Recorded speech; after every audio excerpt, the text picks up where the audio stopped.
What's up guys, this is Yacine, and unless you've been living under a rock, you would know that Cyber Dragon is by far my favorite deck of all time. I'm like the biggest Cyber Dragon fan you can think of. I love this deck so much. I've spent like over 10,000 hours on it. It's ridiculous. But yeah, I mean, I've tried pretty much everything with it, and every single time that the deck gets new support, whether it's direct or indirect support, I feel like I kind of have to make a video about it. And with the new K9 engine coming out real soon, you know, this deck can actually synergize with it. It's not going to be like a top tier strategy. Obviously, K9 Crystron is still significantly better. However, one thing that I will say is that when this deck does pop off, it is actually kind of comparable to K9 Crystron in terms of end board.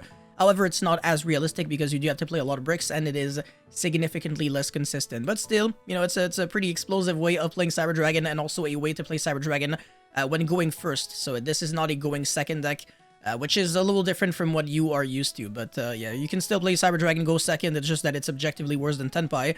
And Tenpai is maybe not like the best strategy right now. Anyways, before we go any further, obviously friendly reminder to smash the like and subscribe button. Do it for the Cyber Dragon gang, and also shoutouts to my Crystron spreadsheet in particular, because I just added a whopping 47 combos to it. I added all the K9 Crystron combos, so in case you didn't have access to my spreadsheet already, I really recommend you to check it out. And in case you already had it before, I mean, you don't have to like pay anything again, because the combos were added there, so you have access to everything free. And now there is a total of 100 combos, so every single time the deck gets new interesting support, I'm just going to add more stuff. And since K9 is so incredibly powerful, and it's by far the best way to play the deck moving forward, I have decided to make a lot of work on it. And this is the reason why there are now 47 additional combos, including lines to beat pretty much any of your hand shop out there. So Ash, Droll, Imperm, Nibiru, both of the Molchemy monsters. Yeah, the deck is absolutely nasty. Really recommend checking out again. And also shout out to my sponsors, Supreme Pro at tsx1.com, and use the coupon code YACINE10 for 10% off. Anyways, let's get right into it. So combo number 1 is Cyber Dragon Core and nothing else. It's going to be searching the Cyber Dark Realm, which we activate to search the Cyber Dark Chimera, then effect extra normal summon for the Chimera, and then link off for Clockwork Knight effects and the Realm to search the Clockwork Knight. Clockwork Knight is going to be used as a discard fodder for the Cyber Dark Chimera so they can search Power Bond. And then you're going to be linking off the Cyber Dark Chimera as well as the Clockwork Knight into Clifford Genius. The effect of this card will come up because when you use the effect of Jokul or Lantern, you are summoning 2 monsters at the exact same time, which means that you can trigger its effect to search a level 5 or higher machine monster from your deck to your hand. There are a couple of options. There's the Blaster as well as Theron King Regulus. So it's actually a pretty decent card in this deck, because usually this card in Cyber Dragon or whatever deck that used to kind of play it, it doesn't really trigger its effect too often, unless it's a Pendulum deck, but whatever. But yeah, the Chimera, when it's sent to the graveyard, is going to be sending the Cyber Dark Worm. This is like the only of the 2 new cards that is actually like really good, but it's a once per duel effect for no good reason. But yeah, if you got like another Cyber Dragon, a Cyber monster on your field or in your graveyard, you can, as cost, send a Cyber Dragon from your hand or deck to the graveyard to summon it back, and then return back a Cyber Spell trap from your graveyard to your hand. It's a really good card, but again, the fact that it's once per duel is really frustrating. And yeah, we're going to be sending the Hertz in order to search the Cyber Dragon, and then obviously recycle back the Cyber Dark Realm, which is really just discard fodder for Clockwork Knight. So discard it and then search the Regulus. This is how we kind of play through Nibiru, even though we're already kind of Nibiruable at this point, because summon number 1 was the, what's-his-face, the monster, and then summon number 2 was Clockwork Knight, and then revive back, actually no. This is summon number 3, and then this is summon number 4, so yeah. Never mind, this is actually a way to beat Nibiru. But yeah, anyways, Power Bond into Rampage by banishing the Hertz as well as the Core. And then we're going to be going effects, send the Nexter. If you want to, you don't have to. And we're going to go for a Ripper. So this is where we start getting our K9 engine in rotation. So we're searching the Jokul, and then Jokul effects summon itself as well as Cyber Dragon, and then Clifford Genius, search the Blaster. So this is like a level 5 extender that won't have like the drawback of, you know, only being able to be used for a non-light Machine Xyz monster, because this is kind of frustrating right now. We can't even use the Cyber Dragon to make a Nova Infinity.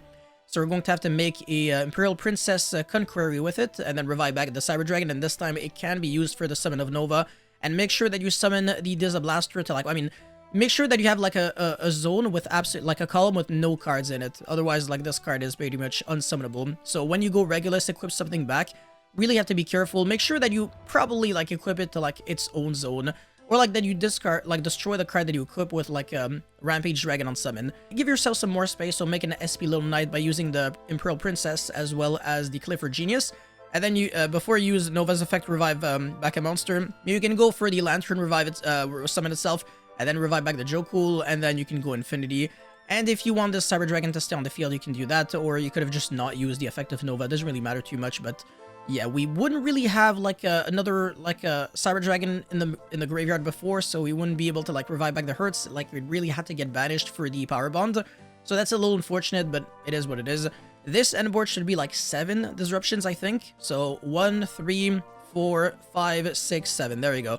7 disruptions off of 1 card. It's not too bad. In case you're wondering why is X First Liberation 2 disruptions, it's because you pop a card, but you also summon a werewolf. So whenever the opponent activates a card or effect, you can look at your opponent's hand and then banish a card from the hand until the end phase. So that's the reason why I kind of skipped 1 interruption when I counted X Forced. Like I said, that's pretty much it for combo number 1. Let's get into combo number 2 now. Okay, so for combo number 2, this time I have Cyber Dark Claw as well as a K9 Joe. So look at what I can do. So I'm going to be searching for the Cyber Dark Realm, and then Realm is going to be searching for Chimera, and then effect extra normal summon for the Clockwork Knight.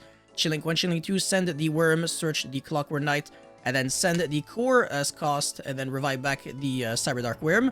And then you're going to be using the effect of Clockwork Knight in order to send the Worm to the graveyard to revive back the Chimera. So you don't actually use this effect too often, but when it does come up, it will save you, because now we finally have a spell card to discard off of the Clockwork, of the Chimera, and it can be that Clockwork Knight, so that we can search the Power Bond. Yes, and then we can also use the effect of Clockwork Knight in order to discard the Cyber Dark Realm in order to search the Regulus. So that now we've got Regulus and Power Bond. We're going to be summoning the Regulus, even though I think by this time we should be Nibiruable, but I kind of forgot. Power Bond, and then summon the Rampage, send the Hertz and the Core, and then actually normal summon for the Core, get your search for the Emergency, and then search the Cyber Dragon, which feels a little weird, but it is what it is. And then obviously summon 2 monsters to the zone Clifford Genius Point 2, and we're going to be searching for the Dizablaster. Joko searches for Lantern, and then link off for SP. Synchro summon into Chaos Angel for Light and Dark, which is actually pretty broken, and this is the one thing I really like a lot about Joe in this deck. If you're D-barred for like Synchro, for Xyz or Fusion, you can still make a really oppressive Chaos Angel. Very easy to make. It's really just like Joe or Lantern with Cyber Dragon, and it's a Light or Dark. Or you can use like Chimera Tech Fortress Dragon, which is a level 8 Dark, with the level 2 Light that is Cyber Dragon Core. So it's a super easy to get, like the Chaos Angel. And then yeah, we also give ourselves more space so that we can go Lantern, revive back the Joe, and then search the Case of K9 with Cersei Zizuna, and then make the Ripper to search the X First Liberation, Infinity absorb back the Cyber Dragon Hertz. And this is 6 disruptions, because this is not an interruption, but it's still good enough. Hold on a second, this might be 7. 1, 2, 3, 4, 5, 6, 7. So it's 7 disruptions, but the Chaos Angel could have been technically like another disruption, like an IP Masquerena, and then we make something else here. It's just that I didn't really want to play IP in the extra deck because it doesn't really feel organic, you know? You're never really summoning IP in any other context. Alrighty, for the deck profile, I tried to make this as clean and as realistic as possible because, you know, it's Cyber Dragon K9, so you can already imagine a lot of awkward one-offs, a lot of bricks, and a lot of unfortunate cards that you kind of have to play, but again, it is what it is. So yeah, 3 Claw as well as 3 Core, 3 Emergency, and 3 Realm. Core and Emergency are the actual 1-card starters. Claw and Realm, they don't really do that much. Like, technically, they can make 4 disruptions on their own if you play Cyber Dragon Fear as well as like a rank 4 monster, but Baguska wouldn't really make any sense because then it turns off like your own interruptions. But yeah, when Dweller was a thing, I used to play Dweller in the extra deck, and I could make like Dweller, Regulus, Infinity, and SP off of just Claw or Emergency, but, Claw or Realm. But now it's not really a thing, unfortunately. So yeah, that's kind of like the drawback of these cards. However, they do pair up like really well with Joe Cool, which is good enough, right? But yeah, speaking of which, 3 Joe Cool, and then 1 Lantern, triple Izuna, 1 Lupus, just so that you have like some turn 0 options. Still some good cards, and also really good at recovering when you do get a hand trapped, so it's not too bad if you do get stopped. And then 3 Ash so that you can stop the Chummies. 3 Forbidden Droplet. This can honestly just be anything at this point. It's not like you really have the space for a lot of non-engine, but technically you can play 9 hand traps and then still play a decent amount of 1-card starters. Like I said, the Lantern, the Lupus, the Chimera, as well as 1 Hertz, 1 Nexture, 1 Cyber Dragon, and 1 Cyber Dark Worm. 1 Power Bond, 1 Regulus with a Clockwork Knight, the X First Liberation, and then for even more one-ofs, Cyberload Fusion, so that we can shuffle back our resources and trigger the effective Hertz technically like twice in a game, even though like the game shouldn't last for too long. Like, you shouldn't try to grind with this deck. 1 Overflow, which you can actually delegate to the side deck, so that, you know, you only play this when you're going first or whatever. and then 1 Cobb at the grave, which is also very flexible. So yeah, you can play like these 9 on engine as well as some more if you really want to, but a little tricky to build. But I don't recommend playing any more than 40 because then you're just not gonna be seeing, you know, your cores and your emergencies too often, and you're gonna start breaking like crazy. So yeah, 40 cards I think is the best for a deck like this. And for the extra deck, I mean, everything comes up. So yeah, double Rampage, like you can technically summon twice, summon this monster twice in the same turn. So 1 off of Power Bond, 1 off of Cyberload Fusion, and then 1 Mega Fleet, 1 Fortress, especially when you play Clockwork Knight that is searchable off of Clockwork Knight, and then 1 Chaos Angel. Like I said, it's really easy to summon with like Joe Cooler Lantern and like a Cyber Dragon. And then of course the Werewolf, the Ripper, the Valon, so that you can Book of Moon stuff, and it's also an Ultimate Slayer target in theory if you want to play like Ultimate Aggregator. And then Chronomaly Virana, which is another really good card. Even if you're like machine locked or whatever, it's not too bad. You can still overlay for this card. And it's like a Cyber Dragon Infinity at home. It only negates monster effects. The Imperial Princess, as well as Infinity and Nova, which are really nice, but obviously K9 Crystron.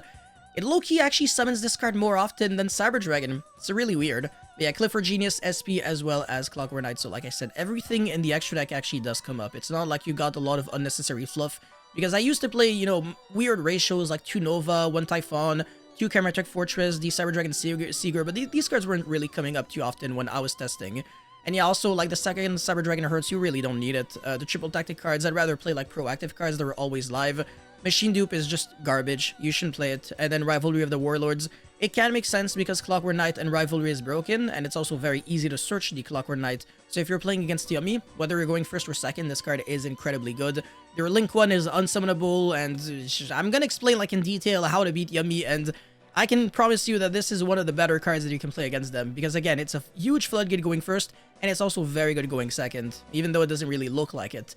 And one of the reasons for that is because the Yummy Surprise has to bounce back 2 Light Beast, and then 2 cards the opponent controls. It's not 2 Yummies, and it's not up to 2, so if your first action is activate Clockwork Knight, and your opponent doesn't already have the Herald of Arclight, you're turning off every single one of their disruptions. It is completely ridiculous. Yeah, that's it for this video, guys. Thank you so much for watching. Don't forget to like and subscribe, and I'll see you guys very, very soon with another video. Peace.